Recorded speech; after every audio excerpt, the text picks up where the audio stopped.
Olá, gente! Vamos para mais uma leitura do nosso Evangelho de Lucas, né? Já virou nosso, né? Vamos aqui fazer a nossa leitura. Nós estamos lendo o Evangelho de Lucas, né? E a gente agora vai ler o capítulo 21. Como é que tá você aí na sua jornada de leitura? Fala comigo, como é que você tá fazendo a sua leitura? Você tá refazendo? Tá meditando? Já criou constância? Como é que você está se sentindo? Eu, por exemplo, como que eu me sinto? Tem dia que se eu não parar aqui para sentar e fazer esse momento aqui, algo fica me chamando, sabe? Fica me chamando. Então, aquilo ali já tá me mostrando a constância. Olha a constância já instalada em mim, né? Então, eu já tô necessitada, já virou esse nível já. Aí me diz como é que você tá, comenta, compartilha. Eu sou a Maria DJ. Você comenta, compartilha, envia lá para aquela pessoa, sabe, que você tanto gosta, que você tanto lembra que precisa criar hábitos saudáveis. Aqui a gente vai aprender sobre os princípios milenares, a gente vai descobrir os tesouros escondidos que estão nessa palavra, nessas escrituras aqui. Então vamos começar? Vamos lá. Capítulo 21. Vai falar aqui, ó, o início, a oferta da viúva. Estando Jesus no templo, observava os ricos depositarem suas contribuições na caixa de ofertas. Então uma viúva pobre veio e colocou 2 moedas pequenas. Jesus disse: Eu lhes digo a verdade. Esta viúva pobre deu mais que todos os outros. Eles deram uma parte do que lhes sobrava, mas ela, em sua pobreza, deu tudo que tinha. Jesus fala dos acontecimentos futuros. Aqui versículo 5, tá? Eu tô lendo na versão NVT, mas você lê aí na versão que você tem aí, tá bom? Vamos lá, versículo 5. Alguns de seus discípulos começaram a falar das pedras magníficas e das dádivas que adornavam o templo. Jesus, porém, disse: virá o dia em que estas coisas serão completamente demolidas. Não restará pedra sobre pedra. Então eles perguntaram: Mestre, quando isso tudo acontecerá? Que sinal indicará que essas coisas estão prestes a se cumprir? Ele respondeu: Não deixem que ninguém os engane. Não deixe que ninguém os engane, pois muitos virão em meu nome, dizendo: eu sou o Cristo, e afirmando: chegou a hora, mas não acreditam neles. E quando ouvirem falar de guerras e rebeliões, não entrem em pânico. Sim, é necessário que estas coisas aconteçam primeiro, mas não será o fim. E continuou: uma nação guerreará contra a outra e um reino contra o outro. Haverá grandes terremotos, fome e peste em vários lugares e acontecimentos terríveis e grandes sinais no céu. Antes de tudo isso acontecer, haverá um tempo de perseguição. Vocês serão arrastados para as sinagogas e prisões e por minha causa serão julgados diante de reis e governadores. Essa, contudo, será a sua oportunidade de lhes falar sobre mim.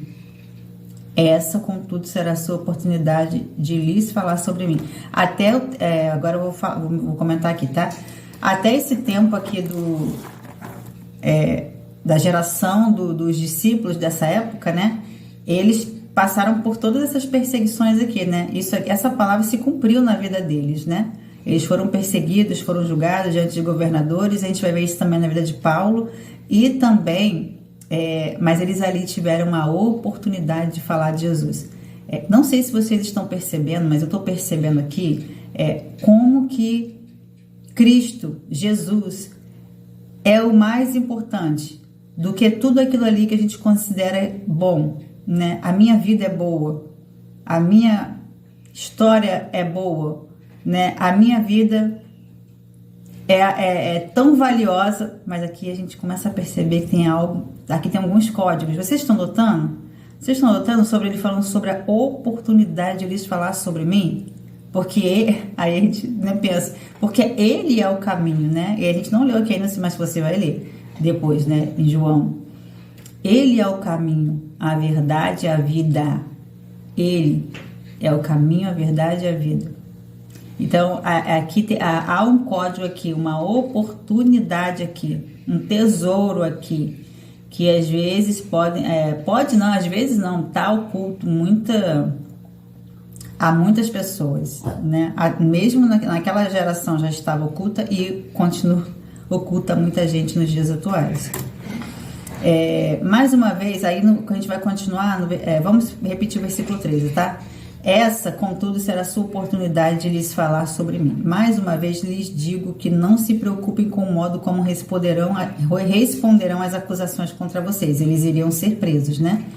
E aí eles não precisariam se preocupar com o que responder. Jesus está falando isso porque essa preocupação haveria de vir. Pois eu lhes darei, no versículo 15, tá?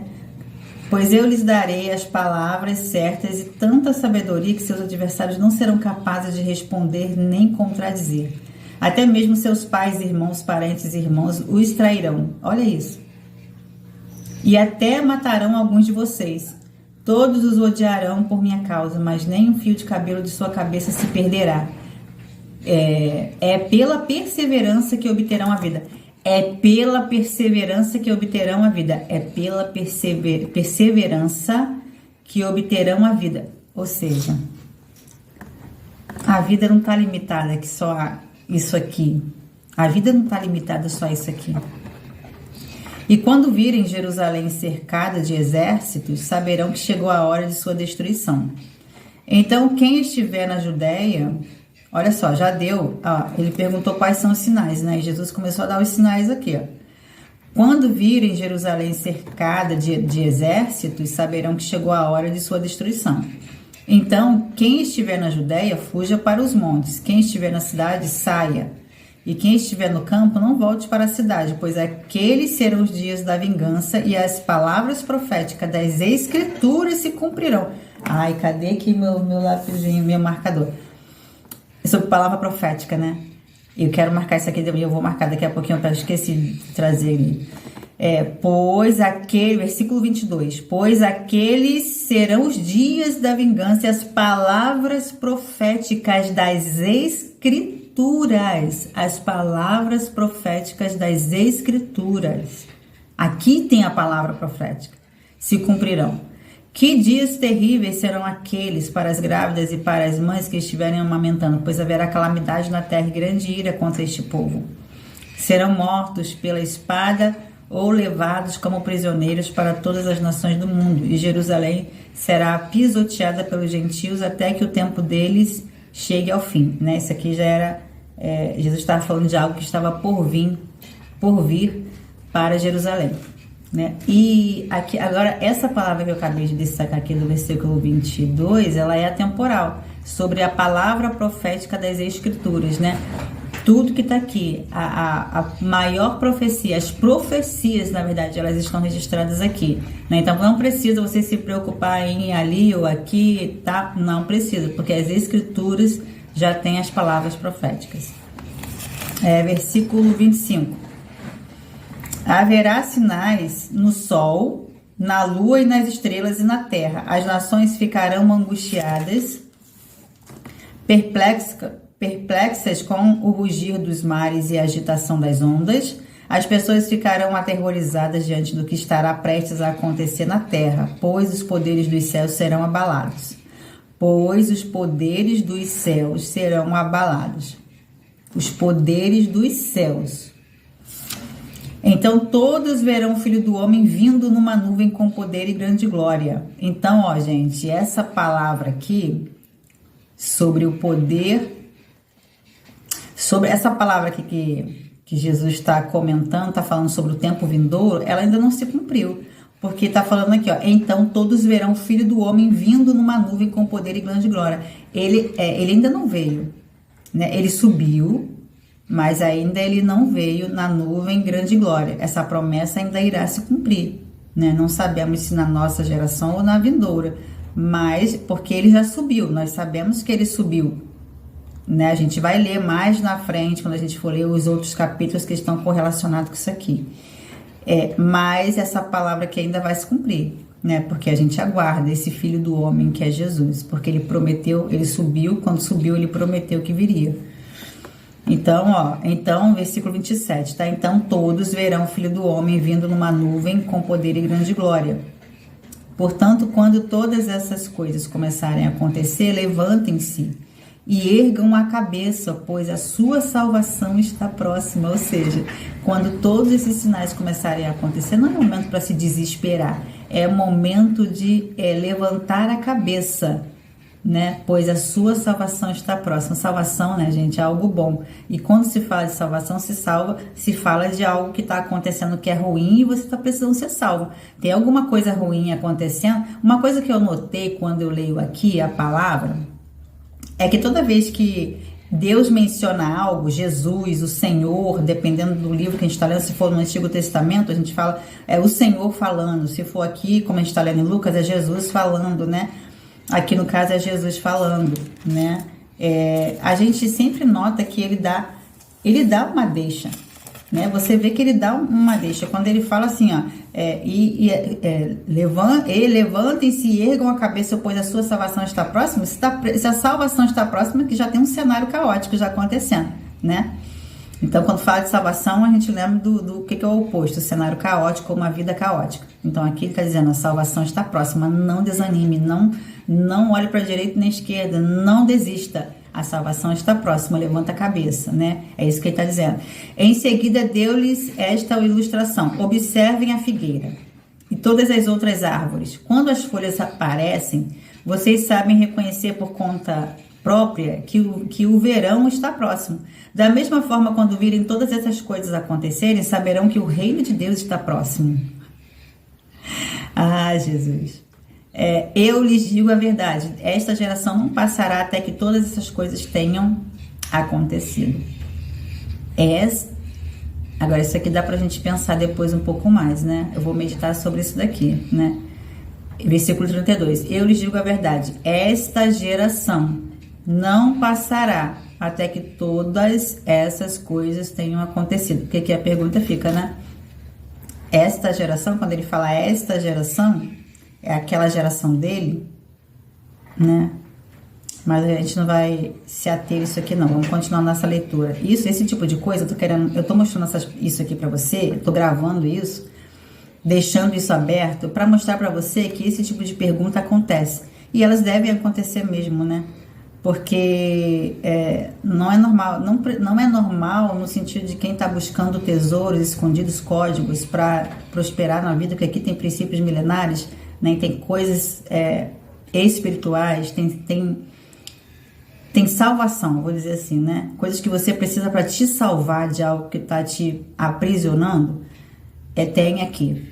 Então, esse tipo de pergunta eu estou deixando gravada, que estou mostrando para você que ela é comum acontecer quando a gente está lendo. E é necessário que aconteça mesmo, né? Para que o seu cérebro comece a pensar sobre como responder certas coisas da sua vida. Então, depois eu vou meditar mais sobre esse versículo, né? Eu lhes digo a verdade, esta geração não passará até que todas essas coisas tenham acontecido. Porque qual geração que ele está falando? Esta? Porque ele está falando sobre esta, né? Naquele tempo.